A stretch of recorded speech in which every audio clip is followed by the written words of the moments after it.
En manchette ce soir, plus de reconstitutionnistes pour les graves accidents routiers en Abitibi-Témiscamingue. Des experts de l'extérieur de la région devront prêter main forte.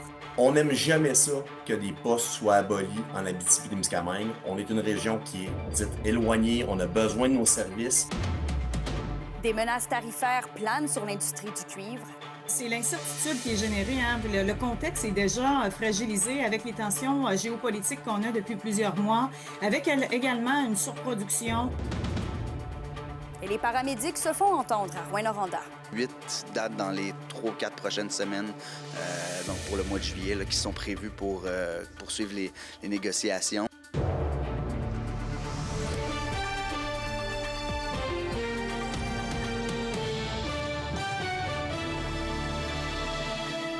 Bon début de soirée et bienvenue au TVA 18h. La Sûreté du Québec supprime un poste de reconstitutionniste. Donc, en cas d'accident grave, la région pourrait attendre des heures l'arrivée d'un expert venu de Montréal. Zachary Desrosiers nous en dit plus. D'abord rapporté par Radio-Canada, la Sûreté du Québec nous confirme qu'elle ne remplacera pas le reconstitutionniste de niveau 4 qui a pris sa retraite en août dernier. Ce type de spécialiste est appelé dans les cas d'accidents graves sur la route, le plus souvent quand il y a mort ou possibilité de poursuite criminelle contre quelqu'un. La SQ affirme par courriel que le poste a été aboli pour mieux répartir les ressources spécialisées selon les besoins les plus urgents. Entre 2020 et 2024, l'employé en question basé dans la région a été appelé sur 53 dossiers, soit en moyenne moins d'un par mois. Environ la moitié relevait d'un niveau d'enquête que les patrouilleurs locaux d'un niveau moins élevé pouvaient déjà prendre en charge. Le député d'Abitibi-Ouest, Pierre Dufault, reconnaît que les patrouilleurs de niveau 2 peuvent faire une partie du travail, mais il souligne qu'ils ne possèdent pas les spécialisations techniques de niveau 4. Le gouvernement l'a fait, l'exercice, la Sûreté du Québec l'a fait l'exercice de voir si un patrouilleur de niveau 2 pourrait occuper le rôle de niveau 4, ce qui n'est pas le cas pour différents attributs techniques parce que c'est une spécialisation. Mais dans l'ensemble, les grades 2 sont suffisamment en mesure d'intervenir, nos patrouilleurs grade 2, sur les différentes causes qui arrivent chez nous. Mais ça peut arriver que oui, on a besoin d'un grade 4. À ce moment-là, il faut le faire venir de Saint-Hubert, Mascouche ou Québec, là, dépendamment qui sont disponibles pour venir intervenir. Le maire d'Amos, Sébastien Dastou, déplore que la région perd un service essentiel. On n'aime jamais ça que des postes soient abolis en Abitibi-Témiscamingue. On est une région qui est dite éloignée, on a besoin de nos services. Puis effectivement, quand il y a des interventions, quand il y a un accident, c'est important d'avoir des reconstitutionnistes qui soient quand même assez proches pour pas qu'il y ait de délai. Je suis conscient que présentement, il y a beaucoup de coupures. On est en train de déstructurer beaucoup nos organisations. Il y a beaucoup de pression sur nos institutions. Pour moi, je vais toujours plaider. En situation où on a moins d'argent, c'est peut-être pas le temps de commencer à trop se déstructurer. Ça n'a jamais payé dans le passé, puis je pense que c'est des économies de bout de chandelle. Les préfets de la région comptent agir et rencontrer la Sûreté du Québec afin de trouver des solutions. D'autant plus qu'en cas d'accident grave, une route pourrait être fermée de longues heures avant de voir arriver un reconstitutionniste de niveau 4 en provenance des grands centres. Zachary Desrosiers, RNC Nouvelles, Val-d'Or. Après l'acier et l'aluminium, le président américain laisse maintenant entrevoir de possibles droits de douane de 50 % sur le cuivre. Et William, ça pourrait entraîner d'importantes répercussions pour l'Abitibi-Témiscamingue, évidemment. Les tarifs douaniers sur l'acier et l'aluminium Kémélia avaient évidemment moins d'impact sur la région. Mais avec la fonderie Horn ici à Rouyn-Noranda, qui est l'un des maillons en importance dans le cuivre au Canada, la situation serait plus problématique. La fonderie Horn emploie tout de même 600 personnes ici. J'ai joint Glencore aujourd'hui et on m'a indiqué que la chaîne d'approvisionnement du cuivre au Canada et aux États-Unis est hautement intégrée. La multinationale ajoute qu'il s'agit d'un enjeu d'importance et qu'ils suivent de près l'évolution du dossier. Il ne faut toutefois pas oublier que ce ne sont que des menaces pour l'instant, d'après l'Association minière du Québec, qu'on peut écouter sa PDG dès maintenant. C'est l'incertitude qui est générée. Le contexte est déjà fragilisé avec les tensions géopolitiques qu'on a depuis plusieurs mois, avec également une surproduction de certains MCS par la Chine notamment.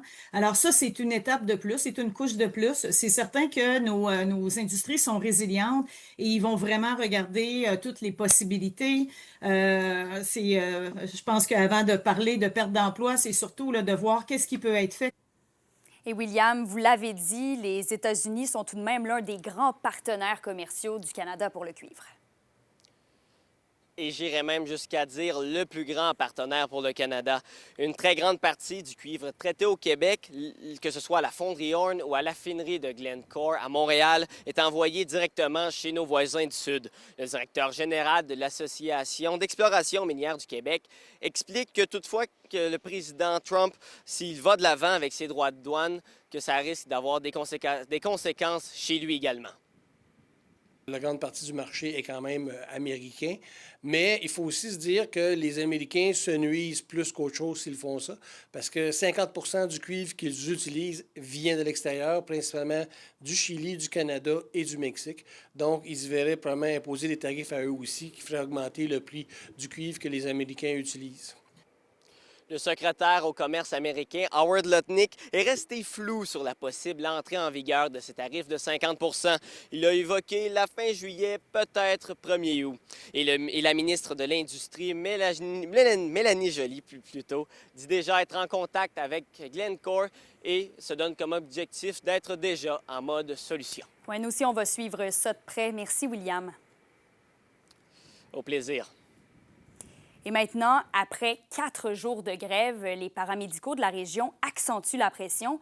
Ils se sont mobilisés aujourd'hui à Rouyn-Noranda. Olivier Morin y était.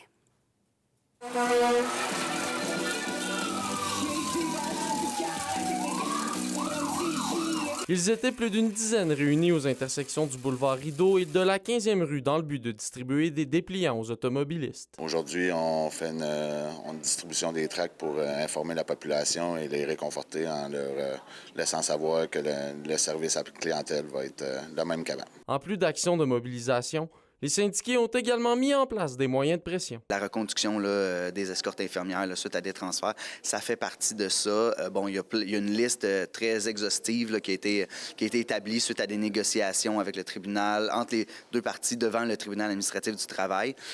Donc ça fait partie vraiment de la grève en tant que telle. Du côté du syndicat, on ressent le soutien de la population dans ce contexte qu'il qualifie de difficile. Oui, avec la population, on sent que la population est avec nous autres. Sauf qu'on ne sent pas que le gouvernement est prêt à nous aider présentement. Bien qu'une amélioration salariale soit au cœur des négociations, il y a également les conditions de travail qui sont mises de l'avant, car celles du personnel paramédical présentement en place nuiraient à l'embauche de personnel. Si on n'est pas capable d'amener du monde en région, puis donner des bonnes conditions de travail, donner des congés fériés, donner des vacances, c'est plus dur d'attirer le monde en région. Et cette situation entraîne actuellement un manque criant de paramédics, et ce, partout dans la région. Et la situation entraîne des ruptures de services et force certains à faire des heures supplémentaires. Actuellement, ce ne sont même pas l'ensemble des postes qui sont affichés à temps plein qui sont comblés. Tellement il y a une rupture de service, elle est grande. Là. Donc, il y a des paramédics qui, au début de chaque horaire, il y a des vides horaires. Donc, il y a des quarts de travail qui sont à combler. Si ma mémoire est bonne, là, pour les 2 prochaines semaines, on parle de plus d'une quarantaine de quarts de travail qui ne sont pas actuellement comblés. Au niveau des négociations avec la partie patronale, la CSN mentionne que des rondes sont inscrites à l'agenda dans les prochaines semaines. Il y a plusieurs dates qui ont été prévues. Là, si ma mémoire est bonne, c'est 8 dates dans les 3 ou 4 prochaines semaines, donc pour le mois de juillet, là, qui sont prévues pour poursuivre les négociations. Bien qu'une action de mobilisation ait lieu mercredi, le syndicat n'a pas voulu s'avancer concernant de futures actions. Olivier Morin, RNC Nouvelles, Rouyn-Noranda. Vos réponses à la question du jour TVA. Une présentation de la Clinique infirmière Nord-Ouest présente partout dans la région. Nous vous offrons des consultations rapides avec des infirmières et infirmières praticiennes spécialisées. En nouveauté, le service de téléconsultation. Et à la question du jour, on vous demandait « Êtes-vous préoccupé par la grève des paramédics? » Vous avez répondu oui à 61 %.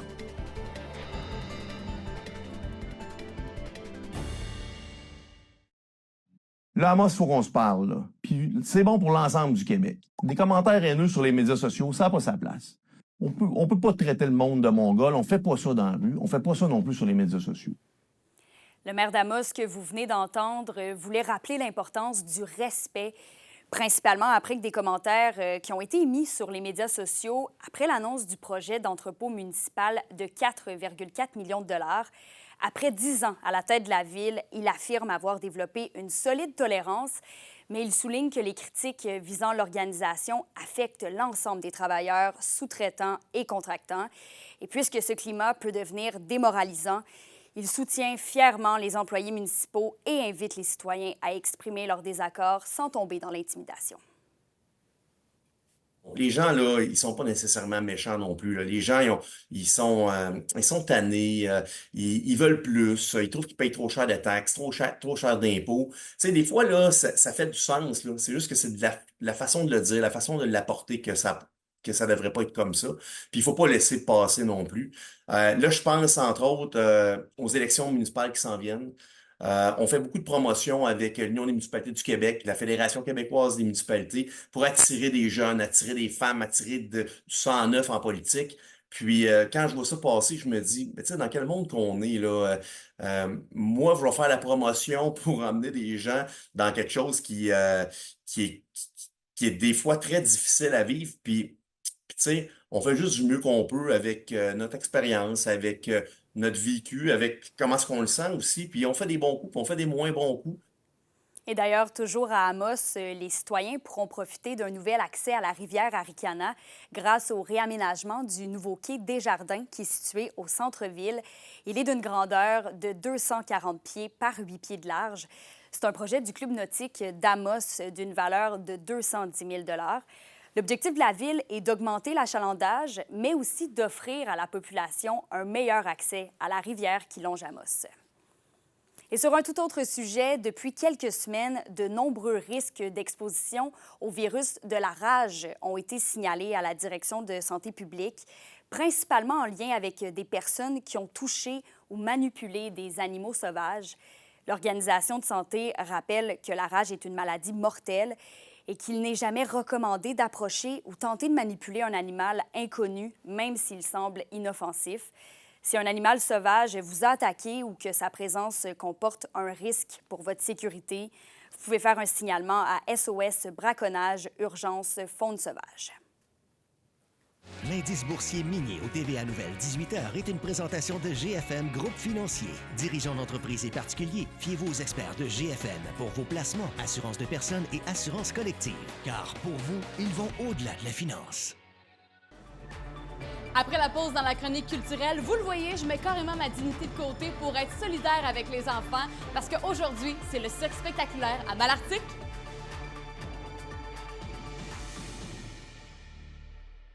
Les SADC de l'Abitibi-Témiscamingue et du nord du Québec vous présentent la bonne nouvelle économique TVA. Le camping Opémisca de Chapais devient une coopérative dirigée par un conseil d'administration composé de 7 membres saisonniers et 2 membres engagés. Il offre 83 terrains saisonniers, 82 pour visiteurs, ainsi que divers services, vente de verre, sangsues, glace, bois, un mini-dépanneur, une cabane à poissons, un bloc sanitaire et une magnifique plage. Les SADC, partenaires de l'économie de la région.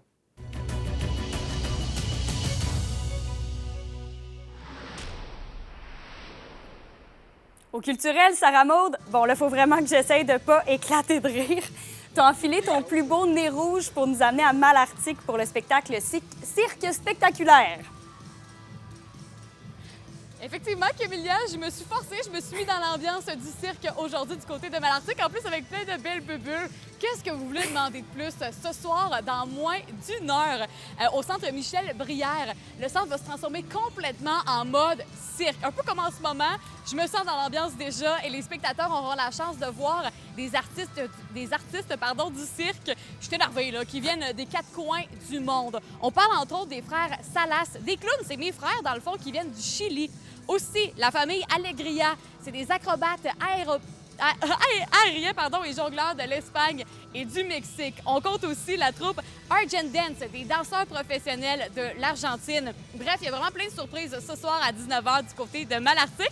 J'ai des bulles d'en face et le spectacle dure 90 minutes environ. Du plaisir vraiment pour toute la famille. J'ai eu la chance de parler avec le maire de Malartic et disons qu'il est très, très fier de faire vivre ça ici en ville. Oui, c'est un beau gros spectacle. On n'en a pas tous les jours des cirques. C'est très familial.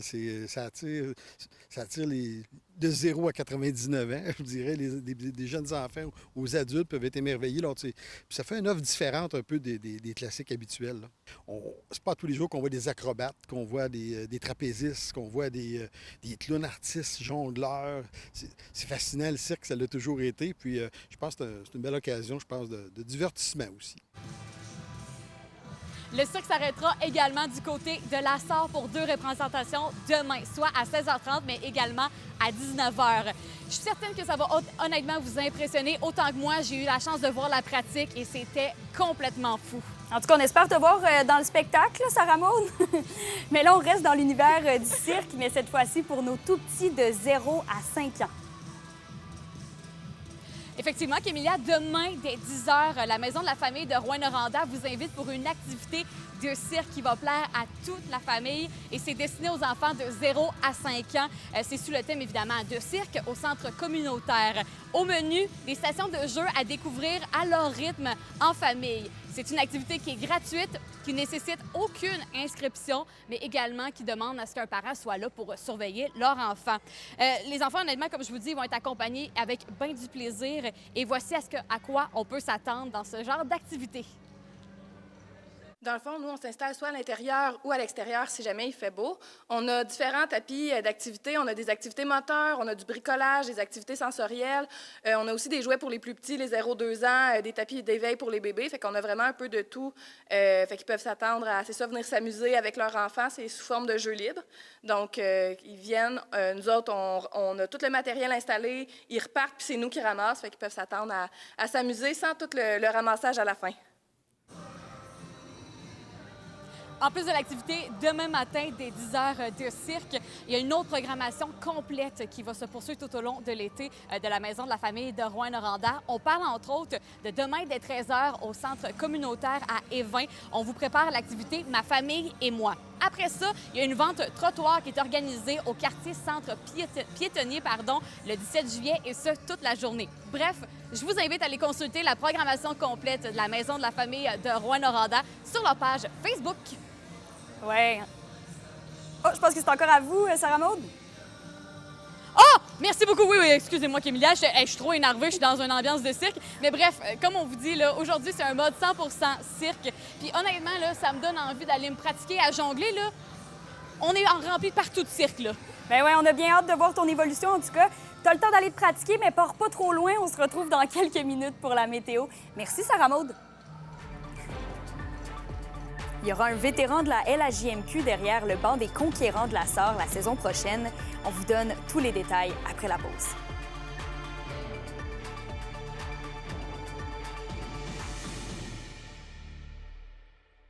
Vous sont présentés par Thibaut GM, votre concessionnaire de confiance à Rouyn-Noranda, là où qualité et choix se rencontrent.